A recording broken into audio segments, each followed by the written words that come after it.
தமிழரசன் பச்சைமுத்து டைரக்ஷன்ல ஹரிஸ் கல்யாண் அட்டகத்தி தினேஷ் நடிச்சு கடந்த செப்டம்பர் 20ஆம் தேதி ரிலீஸ் ஆன படம் தான் லப்பர் பந்து. ரப்பர் பால் கிரிக்கெட்டை மையமா வச்சுதான் இந்த படத்தை எடுத்திருக்காங்க. சினிமா ரசிகர்களை தாண்டி சினிமா இண்டஸ்ட்ரியில உள்ளவங்களும் இந்த படத்துக்கு ரசிகர்களா மாறி இருக்காங்க.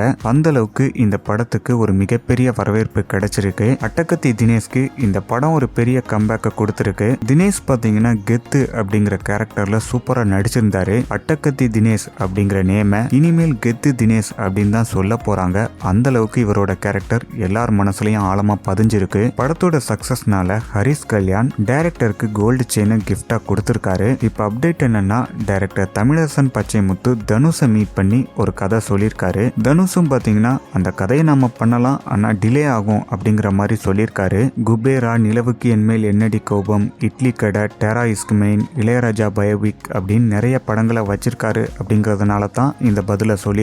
இதுக்கப்புறமா தான் தமிழரசன் பச்சைமுத்து துரு விக்ரம் கிட்ட ஒரு கதையை சொல்லியிருக்காரு. துரு விக்ரம் இப்போதைக்கு மாரி செல்வராஜ் டைரக்ஷன்ல பைசான் படத்துல ஒரு பண்ணிட்டு இருக்காரு. கபடி விளையாட்டை மையமா வச்சு இந்த படத்தை எடுக்கிறாங்க. கிட்டத்தட்ட 80% மேல படத்தோட ஷூட்டிங்கையும் கம்ப்ளீட்டா முடிச்சிட்டாங்க.